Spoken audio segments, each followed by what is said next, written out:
Mbak, mmm, apa namanya, saya mau tanya, saya kan di selalu dikomplain terus ya sama majikan.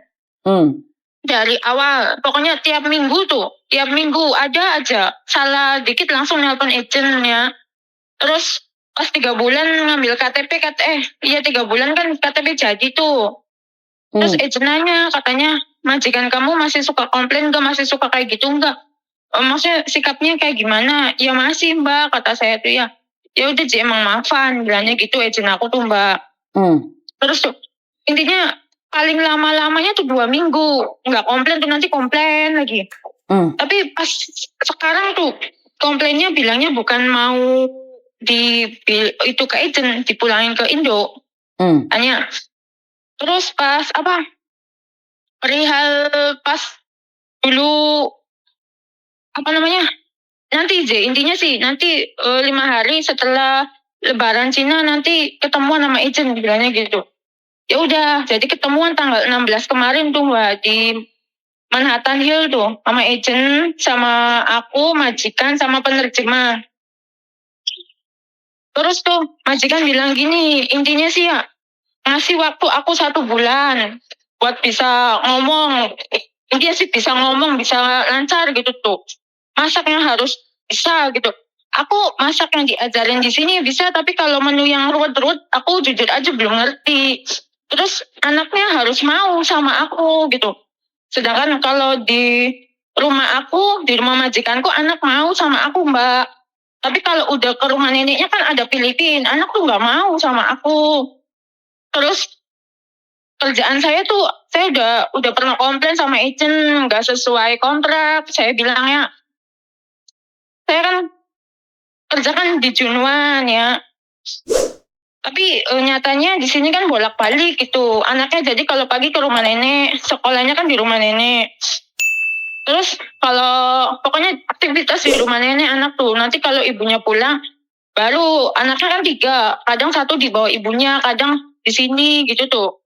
Intinya tinggal tuh enggak jelas. Aku juga kadang tidur di mana tuh, kadang tergantung majikan gitu, tidur di mana. Tapi tuh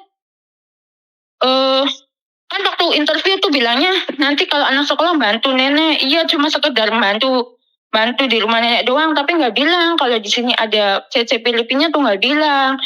Jadi tiap hari tuh saya tuh harus bantuin tugasnya Filipin juga harus bantuin tugas saya. Pengennya tuh kayak gitu, tapi fakta sebenarnya tuh yang lebih banyak tuh saya gitu Mbak. Tapi tuh kalau saya ada misalkan nggak sempet dikit apa kan anaknya kan banyak.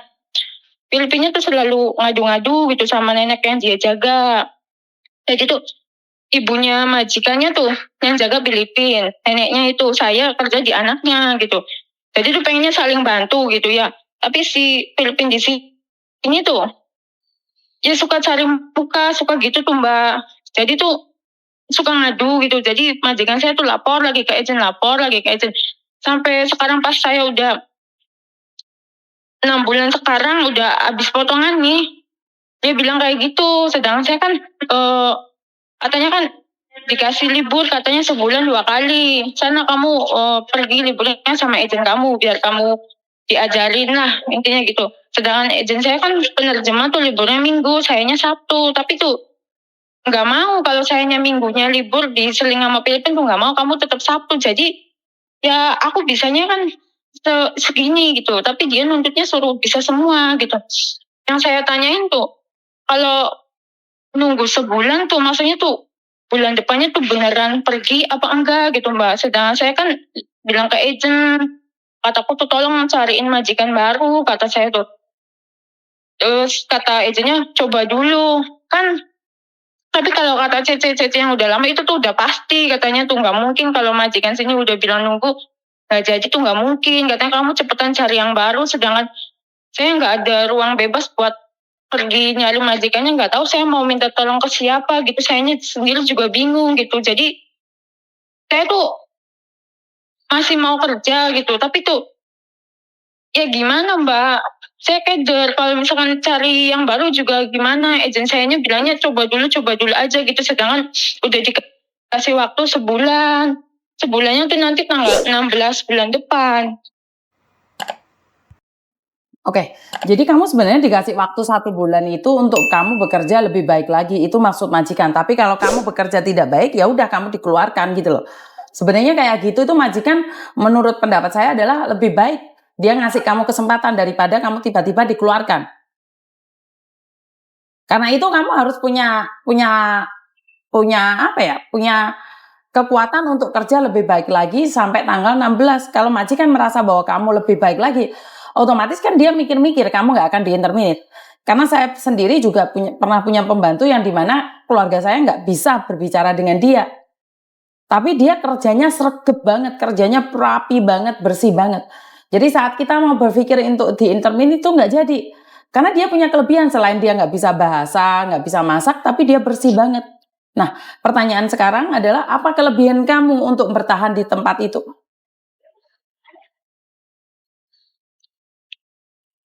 Ya kalau suaminya mah tahu Mbak, kalau kerja saya tuh di sini di sana tuh intinya tuh banyak gitu. Suaminya pernah belain gitu ya.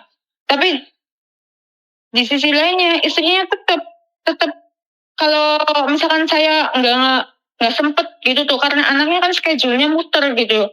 Ya tetap nggak ada cuma yang itu suaminya doang. Tapi pas belakangan ini nggak ada. Makanya kan saya nggak tahu nih, saya nggak kenal kamu. Saya bukan agent kamu. Kamu bertanya sama saya, otomatis kan saya nanya balik sama kamu.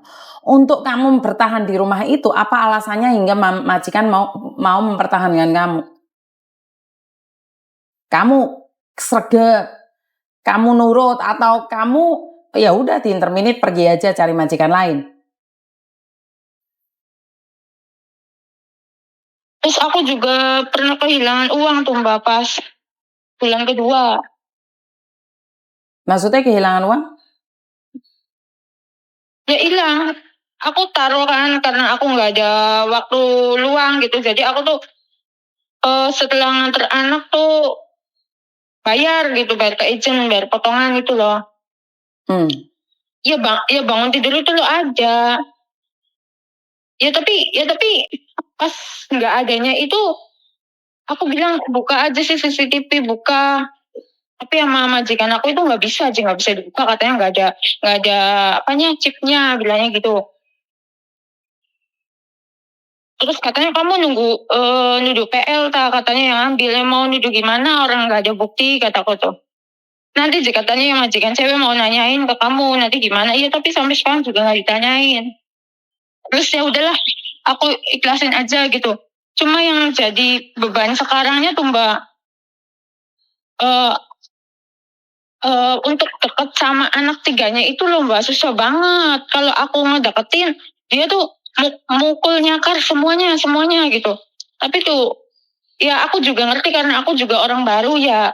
Dulunya juga kan sama PL terus gitu. Jadi buat pendekatannya juga susah gitu. Tapi ya yang jadi PL di sininya tuh Mbak. Ya gitu. Saya jadi kayak hampir pengen putus asa tapi gimana gitu. Masa udah habis nih potongan gitu. Jadi saya juga keder Mbak. Saya mau ngomong sama agent aku, Mbak ini gimana? Katanya coba dulu bilangnya gitu. Sedangkan tiap hari tuh majikan semua anak semuanya tuh ya gitu marah semua jadi tuh kayak tambah kesini kok tuh kayak jadi apa ya aturan kan dulu kan bilang kamu tidur jam segini sekarang mah udah lost udah dari jam itu tuh kayak udah ngerjain banget sampai kadang saya tuh kayak nggak kuat tuh Mbak kayak orang bulan ini tuh kayak sengaja dikerjain gitu tuh Mbak ada ajanya tuh. Ya itulah kerja di Hong Kong Mbak. Kenyataannya kerja di Hong Kong di awal-awal apalagi tidak bisa bahasa, senior-seniormu itu merasakan itu. Jadi kalau tetap saya kembali bahwa ya kamu kalau kuat dijalani, nggak kuat ya pulang Indonesia. Karena saya tidak bisa mengatakan apapun, karena memang pekerjaan di sana itu sangat berat. Iya jadi kan saya kan kontrak saya kan di Junuan sana gitu. Tapi realnya tuh saya bolak-balik ke Mefu kalau pagi. Ya, makanya saya bilang kerjaan di Hong Kong itu tidak semuanya sesuai dengan kontrak, Mbak. Iya. Makanya saya bilang kalau kuat dijalani, nggak kuat ya pulang Indonesia, sayang. Jadi kalau kamu mengeluh yang lain-lainnya, maka kamu akan semakin capek dan kecewa. Karena dari Yang situ, saya kalau kamu selalu bilang tidak sesuai dengan kontrak, tidak sesuai dengan kontrak, dalam hatimu tidak sesuai dengan kontrak, maka kamu akan capek. Pulang wes. Tapi kalau kamu ikhlas melakukannya, percaya deh, aura di mukamu pun akan terlihat ikhlas banget gitu loh. Makanya kalau kamu selalu bilang aku nggak bahagia karena tidak sesuai dengan kontrak, ya bagaimana kamu bahagia? Bagaimana orang merasakan bahagia di sampingmu? Kamu sendiri kerja nggak ikhlas karena tidak sesuai dengan kontrak. Saya aja yang kerja di kantor aja tidak sesuai dengan kontrak, Mbak. Itulah Hongkong.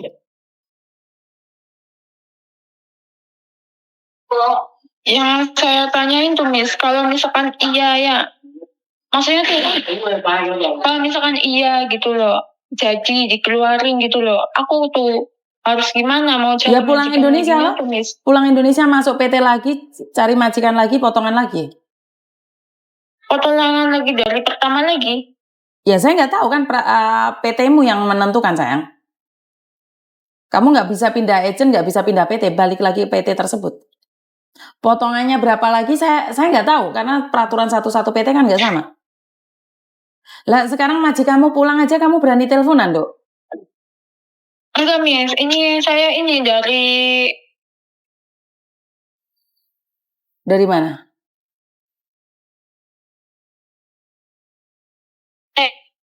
Di mana? ini kan ada nenek. Iya, sekarang ada nenek. Kamu tuh berani teleponan.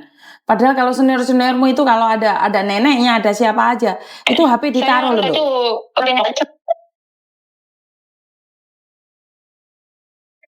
Ini sama saya aja kamu berani teleponan, Dok. Di rumah majikan ada nenek pun kamu nggak ada sungkan-sungkannya, sayang. Enggak, ini di luar.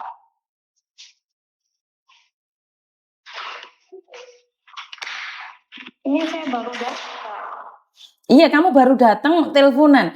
Pantas nggak kamu masuk rumah orang teleponan kayak gitu, sayang? Ya jelas majikanmu nggak seneng dong. Iya, nggak pantas. Iya nggak pantas dong. Kamu di rumah orang ada majikan, kamu nggak ada sungkan-sungkannya sama sekali. Ke seniormu itu kalau lihat majikan tuh HP dimatiin. Mbak, majikanku pulang, dimatiin loh, Dok. Lah kamu sewangarmen loh.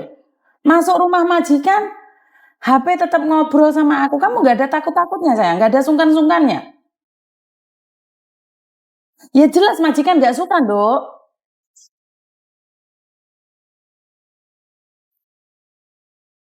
Kerjakan aktivitasmu seperti biasanya. Orang nggak akan suka kalau selalu main HP itu. Kamu fokus sama HP. Kerjakan pekerjaanmu dulu. Oke teman-teman, bukan saya ingin memarahinya ya, karena saya tidak ada hubungan sama dia agent lain. Tapi inilah adat istiadat yang harus kita jaga. Apa iya ada majikannya kalian teleponan nggak ada hentinya? Konteksnya nggak kayak gitu kali. Bener nggak? Ada majikan kamu kayak seolah-olah biasa aja, nggak ada masalah. Oh ya jelas kelar hidupmu, Mbak. Hargai majikan, kalau ada majikan jangan teleponan. Majikan nggak suka, Mbak, tetap nggak suka. Bener nggak sih? Kalau kayak gitu ya jelas majikan nggak suka sama kamu.